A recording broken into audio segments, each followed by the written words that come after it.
The content on this channel has been created for adults. If you're not at least 13 years of age or older, then please do not watch this content. Sorry, dude. Come back when you're 13.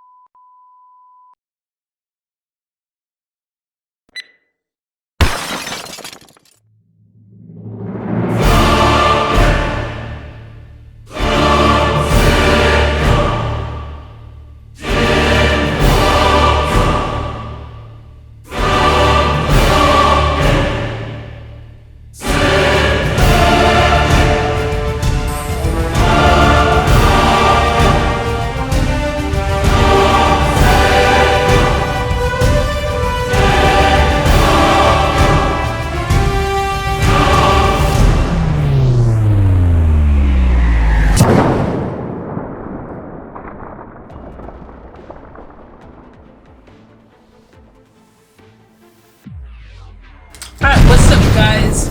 Okay, I'm gonna start the video here, but we'll end up with me. You'll be able to see me and my face and everything, and you'll be able to see me, yeah, talk about the pizza and everything. But for now, I'm gonna show you how to make it really quick.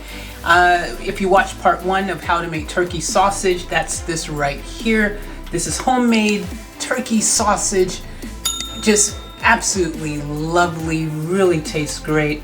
If you didn't watch that video and you want to know how to make homemade sausage, you go ahead and watch the video before this one. But now, we've got our frying pan here. I just gave it a rinse. I'm continuing from the previous video, so I just gave it a quick rinse. I didn't want to really rinse it completely with soap or anything because I wanted some of these beautiful seasoning, you know, the spices and things that's still in the frying pan to seep through into our pizza crust. Now, normally I would make a homemade pizza crust. I spent years perfecting my pizza crust, and I have to have my pizza crust my way perfectly. If I can't make it to recipe, I really don't want to make it. There's a very important ingredient, which I can't tell you, it's a top secret recipe. It is a very, very perfected, years of perfecting pizza crust, and this recipe is part of what people love about my restaurant is my pizza crust. It's the foundation of your pizza. If you don't have a good crust, your whole pizza is a disaster. So this crust right here is a store-bought one, but it is made fresh in the bakery, and it's actually an Italian stone-baked crust. I believe the brand is Tuscany or Tuscany or something like that, and I got this from Kohl's, which is a supermarket chain over here. It's a little small one. Now, normally, a lot of times, I actually use mountain bread for my pizza crust. It works really great. You get a nice, crispy, thin crust. I am not going to do that right now. I'll save it for another video because I wanted to show anyone how they can make a traditional, regular pizza crust using, pizza using their oven here.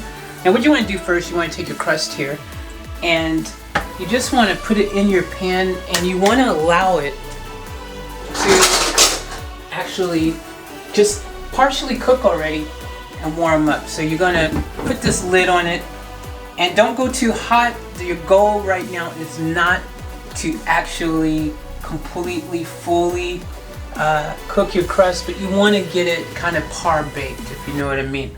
So by putting this lid on, you're going to actually be able to create a bit of an oven-like environment in here. And again, not too long, but just long enough so that, you know, the process has begun, because the real cooking is going to happen when your pizza's cooking. Now, this oven is already nice and hot because we just finished cooking our sausage meat, which is here.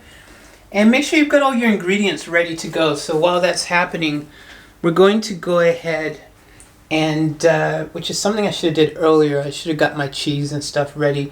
I normally do a cheese blend of many different cheeses. For you guys who've been in my restaurants, you know this. And I use multiple different types of pepperoni and things like that. But for simplicity, for this video, I want to make a video that anyone can recreate at home easily, even if you do not have an oven. The real most important thing about this video is I want you to know that if you don't have an oven, don't freak out. You can still make a really good, beautiful tasting homemade pizza right on your stovetop. Alright, so we're going to let that go. I'll be back in a second.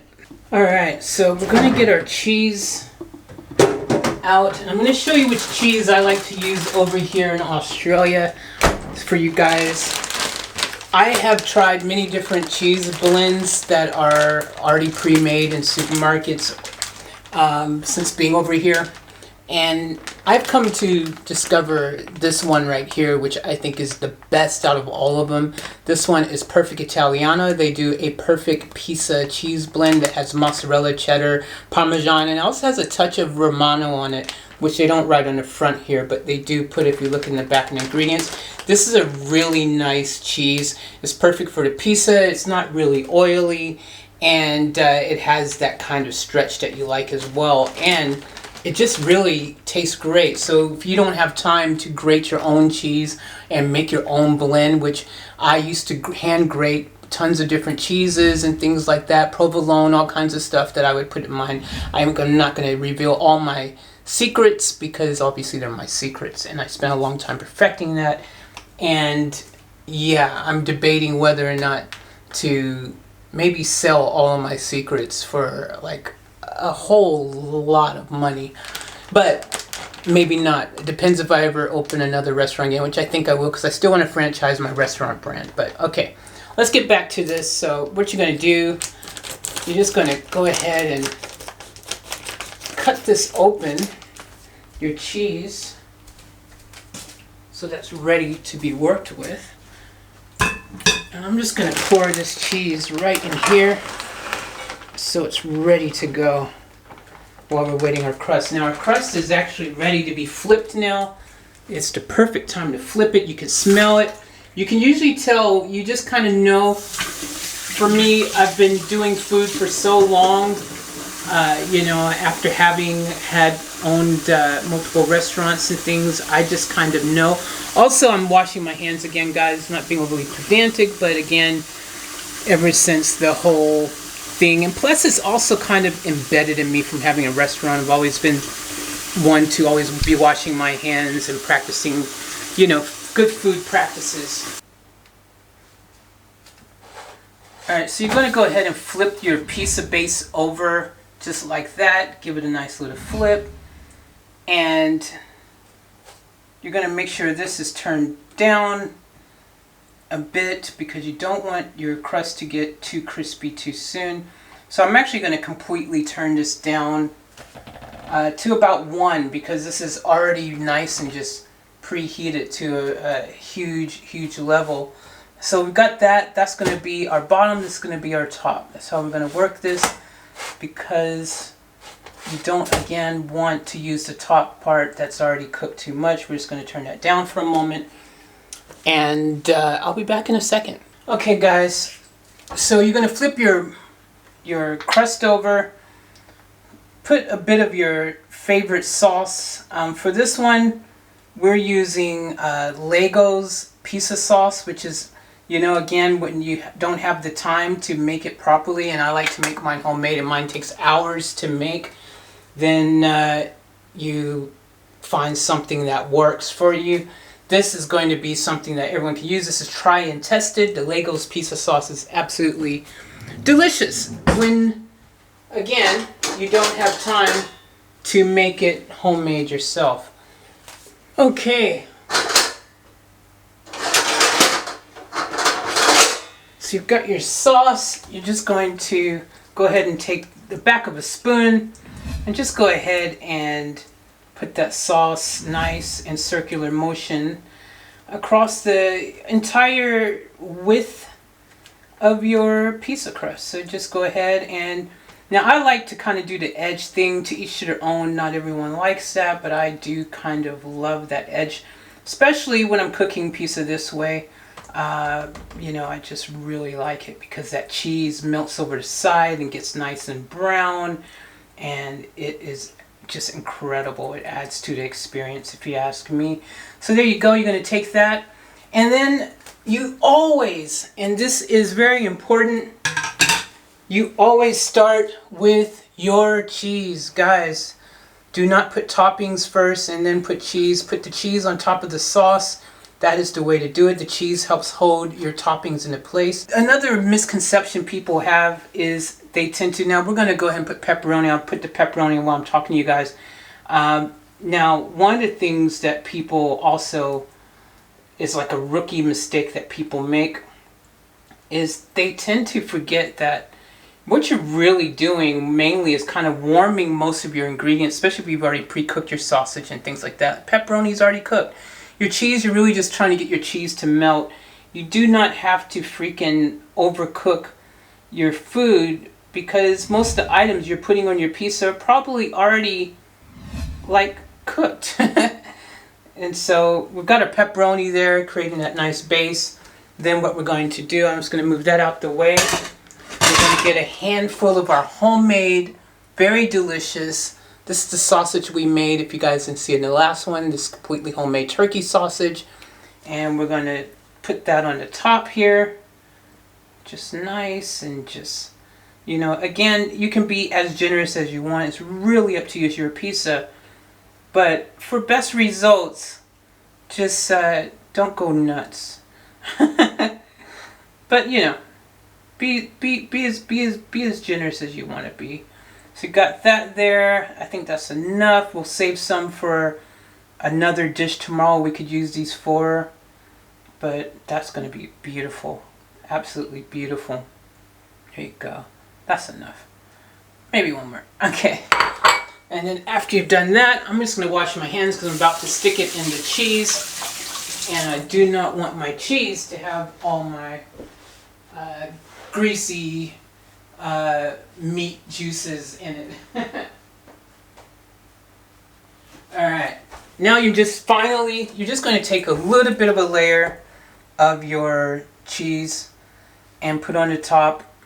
Just a nice, you know, you don't want to overdo it again because you've already got some cheese on the bottom. You just want a real balance. Everything's about balance, guys, when you make a pizza. Some people put way too much cheese. And yeah, there is such a thing, believe it or not, as having too much cheese. You can have too much cheese. It's all about balance. So that's nice right now. That's covered really nicely. I'm happy with that. That is going to work perfectly. Maybe just a little bit more because I love cheese. Alright, that's perfect. And then we're going to top it off with, now, I have a seasoning I really love. It's a pizza topper. It's actually literally by Master Foods, and it's called pizza topper. I have that somewhere in my little thing. Here we go. Pizza topper. This works really great, guys. It's basically got oregano and probably a little bit of basil and a few different things in it. You can get this from Kohl's or Woolworths. Works great. And I really like it. It's just a nice little blend that you can put on to finish your pizza. Just like that. And what I like to do also is add a little extra oregano. We're going to take a little bit of the oregano and just go ahead and sprinkle some of that on the top as well.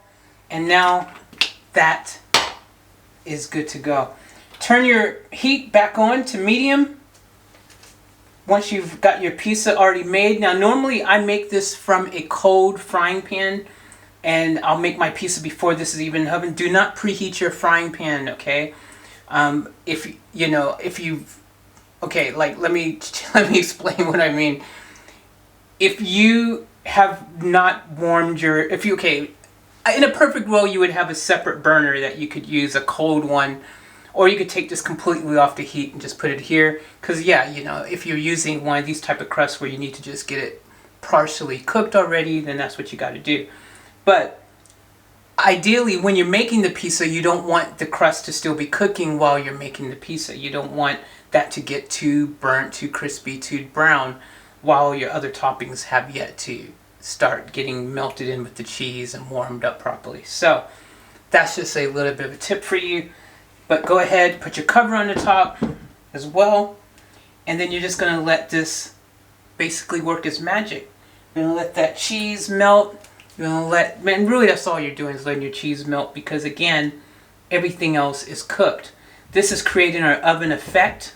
by having this on the top, you've already got your crust. You know that it's already partially baked. So by the time the cheese melts and all the other toppings get nice and warm, your bottom of your crust is going to crispy up nicely. And this will be good to go. So while that's happening, we're going to go ahead and put all these ingredients away so that we can use them for another day.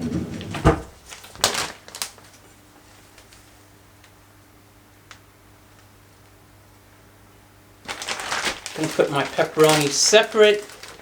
I don't have any smaller bags at the moment, so we're going to have to make do with this. Ideally, you don't want to mix your ingredients if you don't think you're going to be using them immediately after. You want to keep them separate because certain things can go off quicker than others. And again, a little tip for you. Alright, we're going to put our cheese in this one. If you've got a little bit of a little pot like this, you can just pick your Ziploc bag like that, and then you can just go ahead and dump that straight in like that, very easily, and zero mess. A couple other little pieces there. Alright, and there you go. Then you're going to, now if I was in my restaurant, I would date these, just so I knew exactly, you know, how long, you know, from when I opened it, so I always know it's good to go. And then we're going to take this nice beautiful sausage and put that in here. Go. Put all of our dishes over here.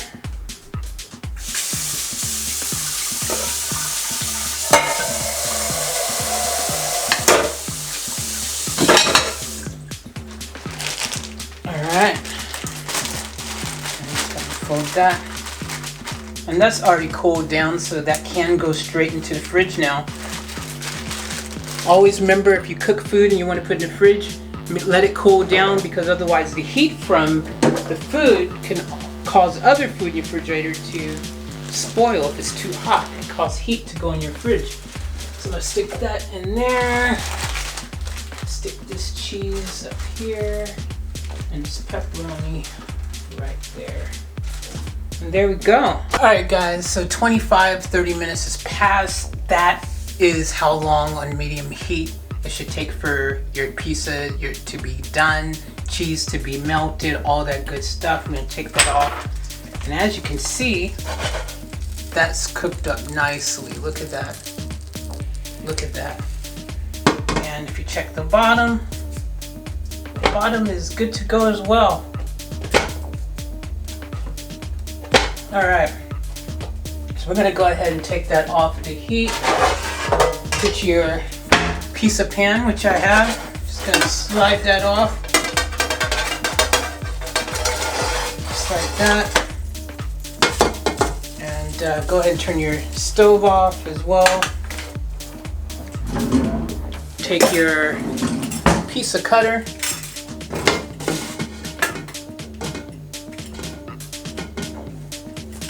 Like this here. See that? I have limited space here. There we go, that's better. And then just cut your pizza up. You hear that crust? Hear that nice snap? That's how you know it's ready. I like cutting mine in 8 slices. I think that's pretty traditional. And voila! There you go, guys. Pizza made on your stovetop. Look at that. And here's the finished product. Just a bit of better light here. Perfect in every way. Take a little slice of that. Look at that. Nice and brown bottom. Nice and just perfectly yummy looking. So we're going to go ahead and we're going to dive in. I apologize for the lighting in the kitchen. Unfortunately, I just can't set everything up properly there yet, but in future videos I will be able to get a better cooking experience for you guys to see, so stay tuned for that. But for now, we make do, and now we're gonna dive in. And this is obviously the best part of any cooking video, is the time for the taste test. So we're gonna go ahead and taste a piece here. Oh my gosh, it looks amazing. Oh my gosh. Oh.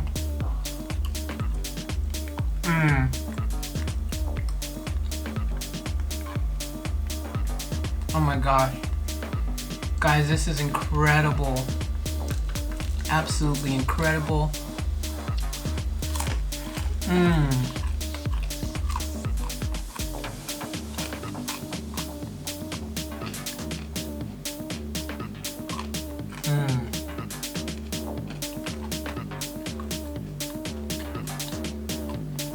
That's nice.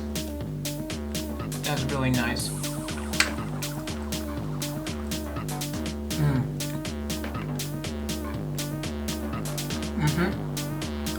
Now I would say nothing beats my homemade crust, but again, if you don't have time to make a proper homemade crust, you don't have all the ingredients, or you don't have the patience, you don't have time to make your sauce and all those things that normally I would make everything homemade, including grating my cheeses and mix them all together. This is not a bad pizza to have if you have to go about it, you know, with things that have already been made.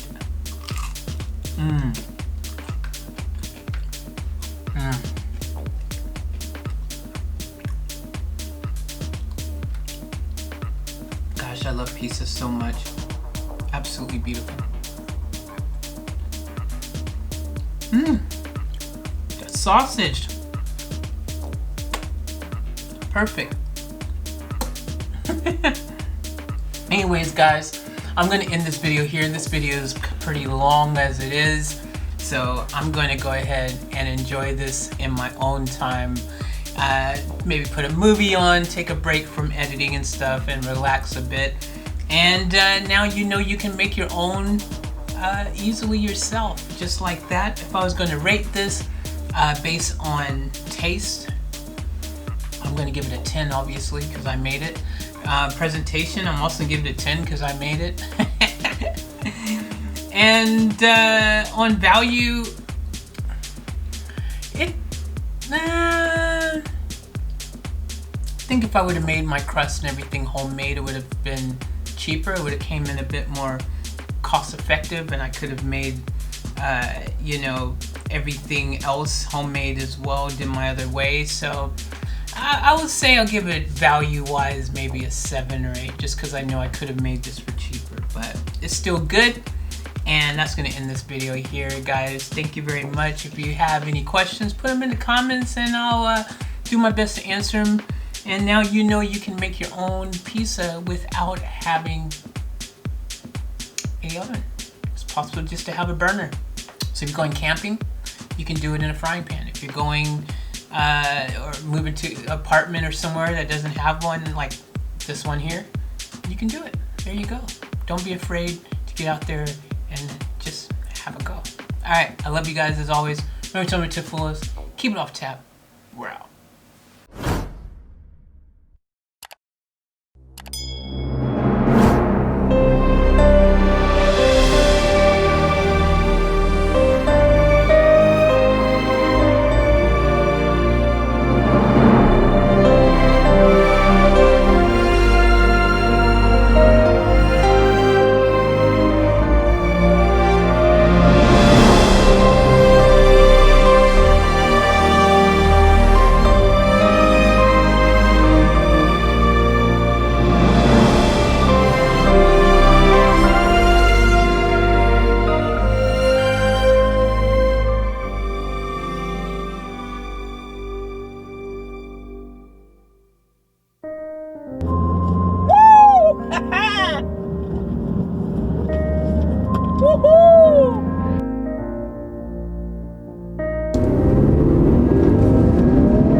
In case I don't want to freaking fall and drop everything on film, that just sucks.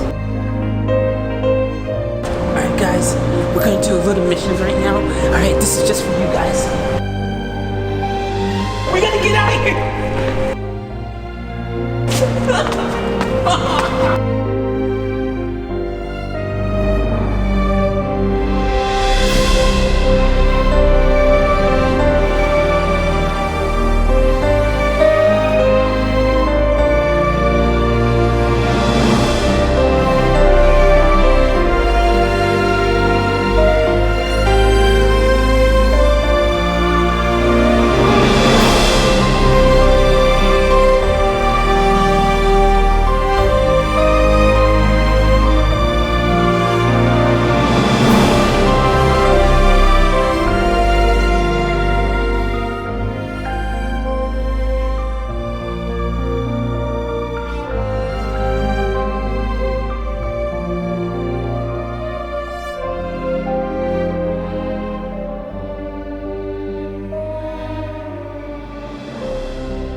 We gotta get out of here!